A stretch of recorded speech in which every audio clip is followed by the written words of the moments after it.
All right. Hey, guys. Going live here. Mike Vulcan, Titan Entrepreneur Group. I'm here to take your questions about entrepreneurship, building a business, scaling a business, running a business, managing employees, all that stuff. We got 2 more minutes. Usually I like to start the open office hours at 10:30 Pacific, and it's 10:28 right now. So just to let you know, if you're just joining me, I'm an entrepreneur group coach. I run an entrepreneur group called the Titan Entrepreneur Group. Okay.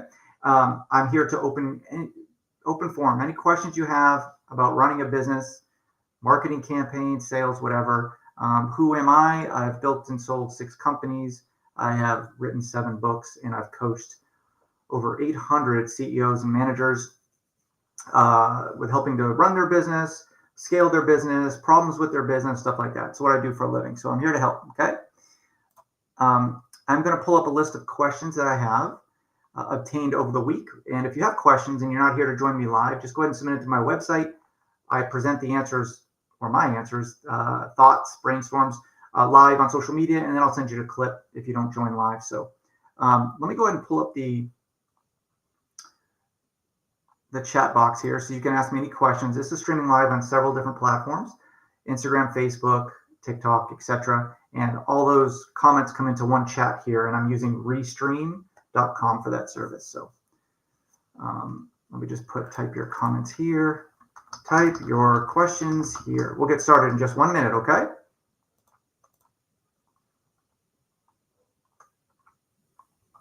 I'm just looking through some of the questions I got.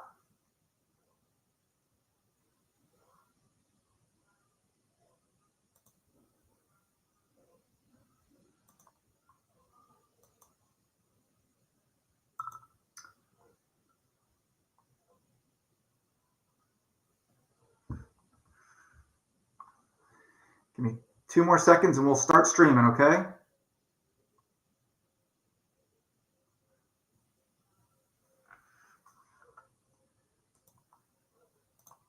Almost ready to start. See some people streaming in here on TikTok, which is good. Instagram's getting popular as well.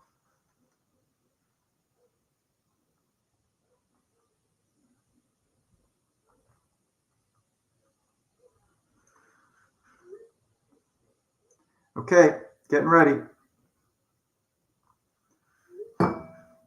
All right, guys, we're going to go ahead and get started. Letting some of your questions come in now. Again, for those of you who joined, I am Mike Vulcan. I'm an entrepreneur coach. I run the Titan Entrepreneur Group. You can find us at titanentrepreneurgroup.com, TITAN. I am a serial entrepreneur with 6 exits. I also have built and sold companies in various different industries. I've written 7 books, 1 bestseller.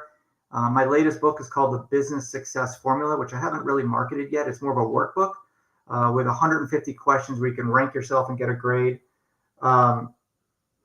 So yeah, if you want to ask me any questions about running a business, now is your chance. In the meantime, let's get to the questions that were submitted to me over the course of the week. I want to see if I can grab another camera angle on here.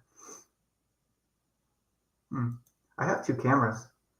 Let's see if Restream is only picking up 1 though. So we'll just do a 1 camera shot this shoot. I'm looking to my right, so I'm looking at some of the questions that were brought to me this week.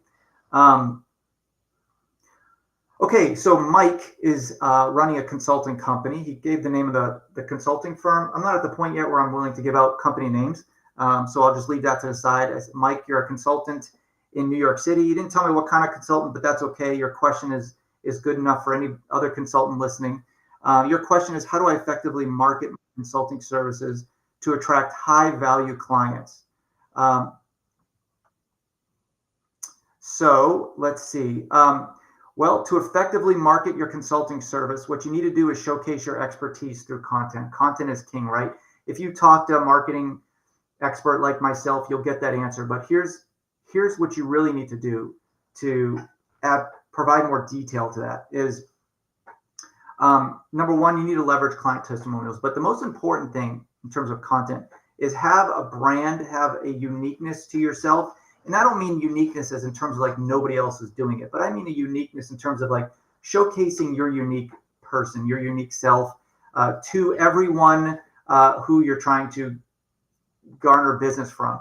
And then plan accordingly for your content. So if you try to fit content within your day, you're not going to make it, frankly.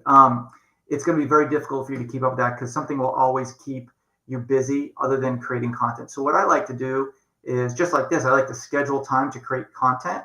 So say Thursday mornings from 8 to 11 is your time to create content for the week, for the month, for the year, whatever. Just bang out a bunch of content, whether it's short form video or blogs or whatever, that showcase your expertise and your unique spin on things. Now, the way you can do that to provide more details is on you. You can do controversial statements. You can do wrap-ups of industry-related news for your whatever you're trying to promote.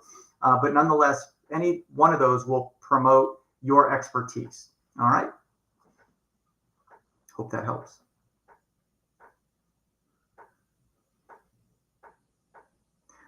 We have a question here from a graphic designer, Rachel, who wants to know what strategies can she use to consistently find new clients and projects.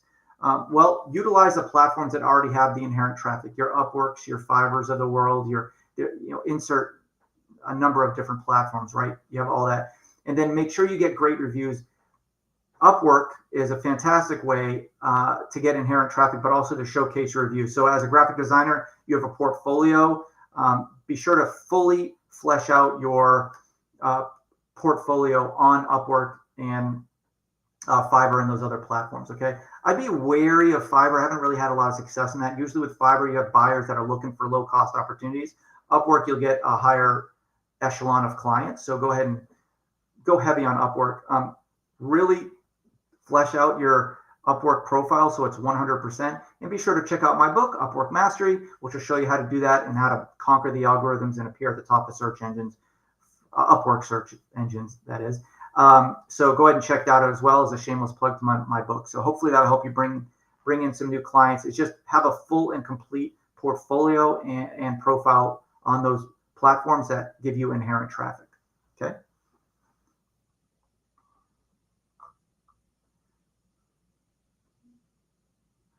Okay, Sarah, who is starting up a SaaS product, has asked me, what strategies do you recommend for acquiring early adopters to a new software product? That's a good question. So acquiring early adopters involves targeting advertising for quick, targeted results. Of course, you're paying for every click, so it's an expensive way to go. If you don't have that kind of budget, you should do some community outreach. That means offering your services on groups like Facebook groups and LinkedIn groups. Don't sell yourself, but just be active in those communities. That's a great way to get early adopters. And then also to offer exclusive perks. So I know it's SaaS, but we're talking about Kickstarter now, which we're going to shift over to product marketing, but it's the same kind of concept here. Is Kickstarter allows products to get early adopters and feedbacks for conceptual products that they're building or have built. You can do the same for SaaS products, right? So you go into these communities that have maybe like LinkedIn group that has a similar audience that you're trying to attract. You say, listen, in full transparency, I'm not trying to sell myself, but I have this product coming out. I'm looking for user feedback. I'm willing to give a 1-year free subscription or 1 year 50% off or 90% off. Be aggressive for those early discounts, for those early adopters. Number one, they're going to be your brand ambassadors if they like you. And number two, they are going to allow you to provide that great feedback that you need early on. You'll be surprised. Like I launched a SaaS product once, and by the time I got the feedback from the early adopters, it literally changed. The business model changed 180 degrees. Okay, so get active on the LinkedIn groups, help people out. Quora, also the question and answer site, Quora, Quora, is a great place to help people out, but you're not selling, you're giving advice, and then through the profile and through the user signatures, they can usually find what they're looking for in terms of like who you are and what you're promoting. Don't be afraid to do a shameless plug about your business, but don't sell yourself constantly or you'll get kicked out of those groups. Okay. Let's check to see if we have any live questions here. Okay, I have a question here. Let's see if I can, this is from Ryan. You know what? We're going to skip that one, Ryan, for now. We're going to go to the live questions. Ryan asked a question about mobile app development, but he's not live now. So let's go ahead and just check out Amanda, who asked a question about event planning. You're in Houston. I love Houston. I grew up there. How can I effectively manage event budgets and negotiate with vendors to maximize profits?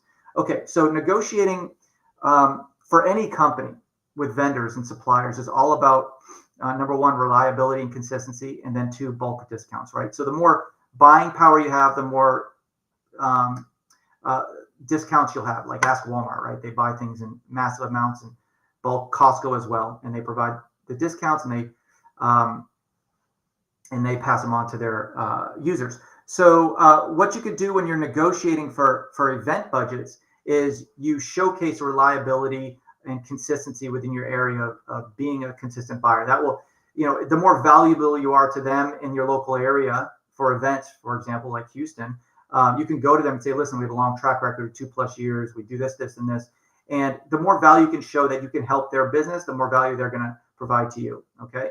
And also being easy to work with is very important too. Being amenable to communication, being quick with your responses and your decisions. That'll help develop a good rapport. Okay. Ramandeep, thanks for joining. Good to see you again, by the way. You wanted to suggest strategies to target e-commerce business owners for one-on-one consultation and then monthly management, high ticket products preferred. Okay. So e-commerce business owners, especially high ticket e-commerce business owners. So that's a big question. We could spend the rest of the time on this, but the one thing you have to know about e-commerce business owners is, well, there's two things. Number one, they're either investors and they're doing this passively, so they have somebody else running their company. Or number two, like the ones that I deal with, are so busy they don't have the time to get on the phone with you unless you show a reason. E-commerce is a business that requires an ROI on just about everything you do. I know businesses are all about ROI, but especially e-commerce. So a lot of times when I work with e-commerce companies, they're basically saying, Mike, if I give you $5,000, I want you to turn it to $10,000, right? There's very little put on to like brand awareness unless you have that consistent cash flow. So when you're approaching an e-commerce business owner, especially a high ticket one, you need to show them that this half-hour appointment or 15 minutes, whatever you ask of them, is going to give them a return on their investment, because time is money for them. Okay. Unlike a consultant where they're willing to spend some time with you on discovery call because they got the long-term effect of month after month payments. If you join with them, it's a different ballgame with e-commerce. They sell a product and their time is spent on customer service, marketing, or sales. If that time will return on their investment. So showcase anything you could do to give a return on your investment. So for example, SEO, if you're in the SEO industry, just saying that because you may be in SEO, you want to showcase something specific you've done for them to say, hey, listen, I've noticed some problems with your site. You may or may not have an SEO manager, but I'll tell you, if you want to hop on a quick call, I'm going to tell you how you can increase your conversions pretty much instantly by making these quick fixes. You'll increase your conversions 0.5% within the next 3 weeks. And then they can see, okay, well, if I make $100,000 a month on my site, increasing conversions 0.5%, hey, I might be willing to hop on a call with this person for an extra $500 a month. And, that's the way that e-commerce people think. So think like them. And then your call to action, your lead source that you go in there, your call to action that you're going to ask for them, your lead generator is going to be, how can you make money by me hopping on the phone with you? That's the way you got to think about it. It's not just like, hey, I'm just another SEO person. Let me give you my side of the story. You have to come with them with something specific, show an analysis of something you've done. So instead of trying to bulk message 1,000 people with a cold email that says, I'm yet another SEO person that specializes in this industry, hop on the phone with me, which requires timing because they may or may not be upset or dissatisfied with their SEO services. You're actually giving them, hey, listen, I've run an analysis on your site. There's a problem. There's a latest Google algorithm update that's you might have noticed, causing a drop in conversions on your site. I've identified this for you. Let's talk about it, right? So something specific. So instead of reaching out to 1,000 people, take some time, spend about 1.5 minutes or 2 minutes on each prospect and go through them. I guarantee you that one-on-one approach rather than the blasting is going to provide you some better results, some more phone calls. Okay. Thank you for that live question. As more questions come in, please go ahead and ask. I'm going to go ahead and go back to my inbox here. I just have a list of questions people have asked me, prospects have asked me.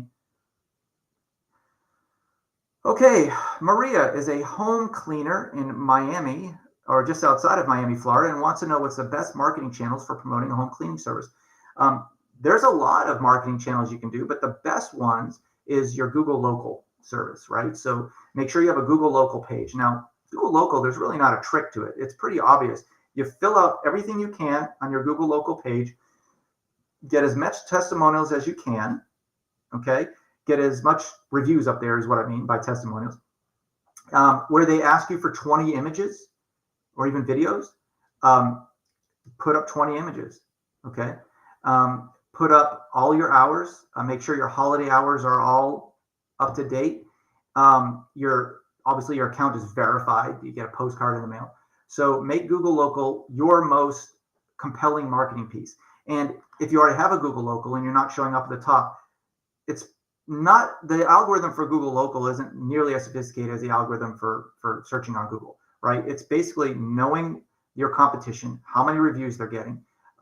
There's a spot where you can update Google Local, your Google Local page with events and notes and posts. Be sure to do that at least a couple of times a week. If you see your competition doing it, you do it more. So the more active you are on your Google Local page, the more you have filled out. If you have 18 images on there, put 20, which is their max. It might be 25 now, but check. Okay. So Google Local, to answer your question, is the best in my opinion. You can also do your Yelps and your home advisors and stuff, but people will type in home cleaners near me, best home service near me, that kind of stuff. Okay, let's see what else we got here. By the way, if you're just joining us live, I am Mike Volkin. I'm an entrepreneur coach. I run the Titan Entrepreneur Group, TitanEntrepreneurGroup.com, $250 a month. As of right now, the prices will be going up soon. But you get personalized assistance, you get mentorship from me or another mentor if you want. But just there's a list of features there. You get monthly trainings, open office hours, all this great stuff. Let's see. Oh, here's a good one. Kevin, real estate agent, wants to know how he can pick up some more clients, generate more leads. So I can give you the generic answer, which you probably heard before about real estate, is network with, expand your network, blog on local. I used to be a realtor. I used to do this food blog for his local restaurant or his local blog in my area, Folsom, California. I would go around and do restaurant reviews, and then I would actually get business as a realtor because I knew the area was crazy. And then restaurant owners would actually notice me. I remember this one time I walked into this restaurant and this guy, "Oh, you're Mike the realtor. You're here to do a review on our restaurant." And I really wasn't. I was just there to eat dinner. But I started getting known throughout my area because I was doing restaurant reviews. But it's interesting you asked because the real estate industry is going through a major change right now, right? So the National Association of Realtors just lost a major lawsuit regarding commission, sellers and buyers commission. No more of the 6%. You guys, your realtors are making like $20,000, $30,000. It was bound to happen, right? It's been brewing for quite some time. The host prices kept going up and your service level was the same. So you're getting paid more and more for the same amount of work. So really, if you want to differentiate yourself, have a come to Jesus meeting with yourself, so to speak, and like, how much do I really want to get paid regardless of house price? So you can do a flat rate if you want. Say, listen, it's $5,000 working with me to help sell your house or buy your house or whatever. Be a little different than your typical realtor. You want to network hard. You want to be in people's faces. If you want to go that extra mile, put your name and number on the back of like sponsor like Little League jerseys and little local events and whatnot. But create a business around your brand. You got to brand yourself as the person. I was the investor, the real estate agent who worked with investors. You just got to find your niche. Okay.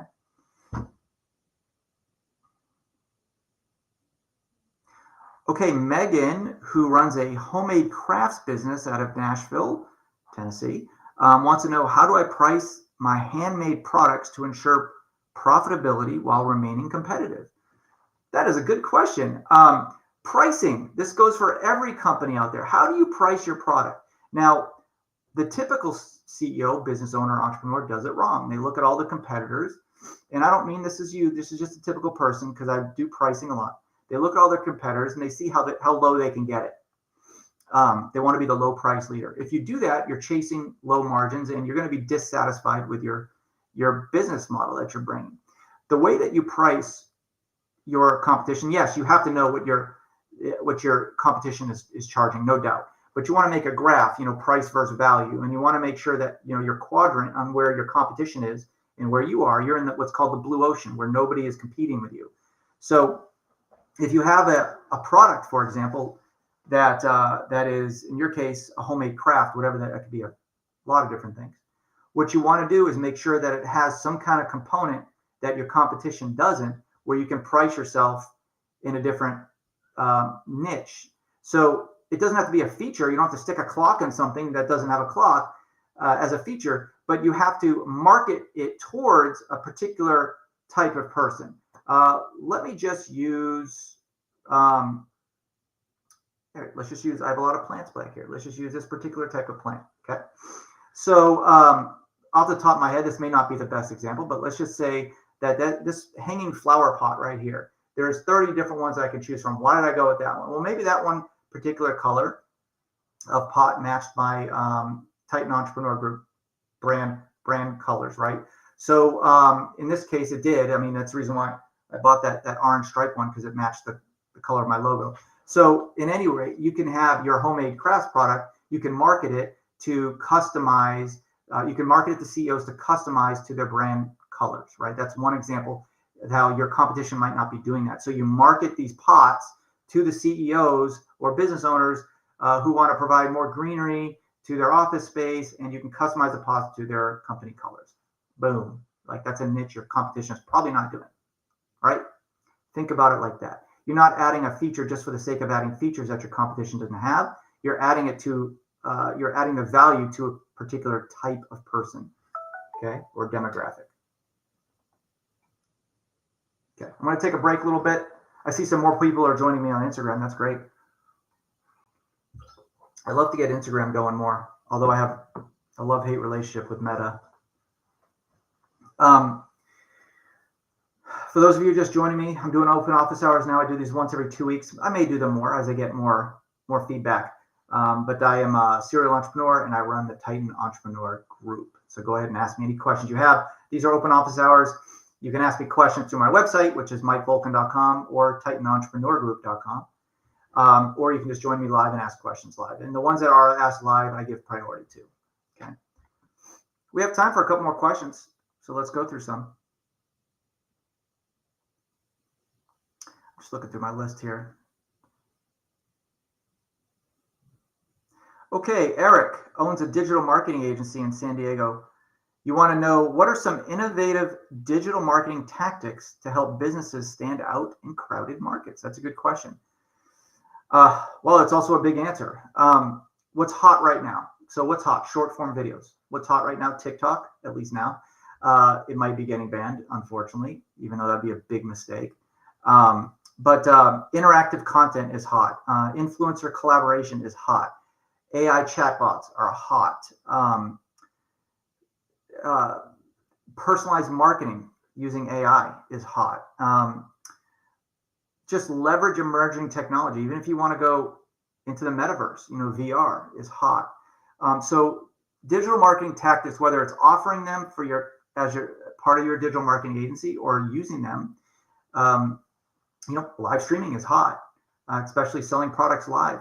If you wanted to market yourself to people who are selling products, you can tell them that you are an expert at live streaming on Amazon Live or Restream or all these other platforms, helping them sell their products live. Like, that could be a viable niche for a digital marketing agency.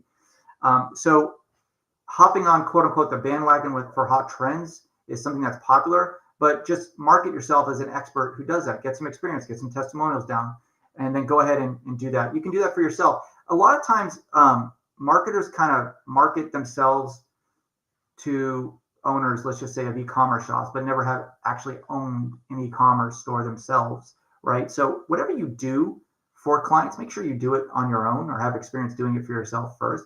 Like, I work with a lot of companies that are trying to exit their company, try to build business valuation to get the most out of their money. Like, I've done that several times, so I can help them, because there is a nuance to that. You have to be in the trenches. You have to learn how to do that yourself before you help other people do it. Unfortunately, marketing is filled with a bunch of fakers. And just like every industry, you got a bunch of people calling themselves fractional CMOs like I am, and they've never held a CMO position before. I had a marketing assistant once. Terrible. She did a terrible job. I fired her after like 3 months of working with her. Her name is like Lola or something. I'll call her out. Lola is on Upwork right now as a fractional CMO. Absurd. Like she didn't know the first thing about marketing. I taught her everything she knew, and she was screwing everything up. But she's never even held a manager position, let alone an executive position like a chief marketing officer. So just be sure before you hire a marketer that they are experienced in that particular thing that they're selling to you. Because a lot of people hop on these trends like, hey, fractional CMO is hot. I want to be a fractional CMO. And they never actually led a marketing team. They've never actually been a manager of a marketing team. So just because they have that title, don't assume that that's what they do. Okay. Let's see, we have time for one more question. Oh, here's a good one. Speaking of hiring somebody, Brian owns a software development agency outside of Washington, D.C., in the name of a town I can't pronounce, but that's okay. How do I find and retain top talent for my software development firm? Okay, this is a great question. In my book, Business Success Formula, I have a formula, literally a mathematical formula for how to grow a company. And the part that's most heavily weighted is finding talent. As I say in that book, you can have a crappy product, you can have a crappy service, but if you have great talent, you will be successful. Okay? It's all about the talent. That's why investors, angel investors, even like myself, like I do care what the product is, but a lot of angel investors don't. They just want to know about the talent. Okay. So let's answer your question. How do I find and retain top talent for my software development firm? Well, you could do the obvious stuff like offer competitive salaries and provide opportunities for professional growth. A lot of companies do that. But let's back up a little bit. And that's like, who do I get on the phone with? Like, that's a top talent. Well, number one, forget about references. Those are such puff pieces. If I'm going to put a reference on my resume, it's going to be for people who are just like going to be talking about me in great form. Only one time in my life did somebody put on their resume a reference to somebody, and I said, listen, if you do not recommend this person, go ahead and hang up. And they hung up. Because a lot of times you can't talk bad about a person. There's legal implications. I know in California, if you talk bad about somebody to another employer, depending on what exactly you say, you can actually get sued for that if they find out. So that's why I say, if you have something bad to say about this person, just hang up, and that person hung up. But getting on the phone with people, the right people, is an art form amongst itself. You want to look beyond the resume. And I've done this. I've had a resume to someone who's great, and I looked them up on social media, and they were like, smoking weed and talking trash about people, and clearly not the professionalism that you would want to work for your company. You can do sleuthing outside of the resume just by knowing their social handles. So what I would do is get their resume, get their name, and do some internet sleuthing. Look on, see how popular they are on LinkedIn. See how active they are on social media. The activity on social media doesn't matter, like how active they are. But look at what they're posting. Look at what they're liking. When you get them on the phone, okay, ask them questions that are not pertaining to the resume. A good question I like to ask to show if they're actually interested in what they're doing, or if they're just getting hired for money to just get a job, is what kind of newsletters do you follow in your industry to stay on top of the latest trends? What kind of books do you read to further your professional development? If they can't answer those questions, then they're just looking for a job. Okay. If I don't stay on top of my newsletters and my books as a marketer, I'm going to fall behind, because marketing changes so fast. I'm constantly looking at newsletters and reading books. I have a whole bookshelf right here filled with marketing books right there. Tons of books. Okay. I'm constantly reading and writing marketing related stuff. So if you're trying to hire somebody for sales, ask them what type of sales books do you read? Which ones are your favorite? Which ones you have in your Amazon list that's coming up soon? Your Barnes & Noble list, whatever. What kind of books do you have planned to read? And then if they read the same book you did, ask them. Another thing that I like to do is I say, hey, listen, for marketing at least, Good to Great is a great business book. It's probably the most popular business book of all time. That, if they're in real estate, it's that Robert Kiyosaki book, Rich Dad, Poor Dad. Go to reference the most popular book in your industry and ask them, what do you think about that book? If they have not read it, they don't care about their job. They're just doing it for a paycheck. They're doing the minimum amount of work that's needed to be done to get paid, and that's it. If you get somebody who can answer thoroughly that question about your book and have an open and honest discussion about it and what their thoughts are, deep analysis, like that's someone you want to get on board because they're hungry to learn. They want to do good at their job. They want to advance. That's what you need to look for. Okay.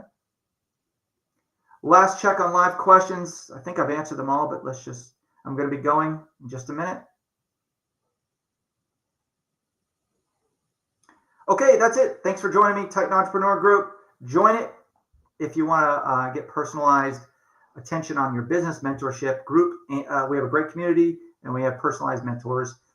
Thank you very much for joining me. I'll be here 2 weeks from Wednesday. Talk to you soon. Thank you.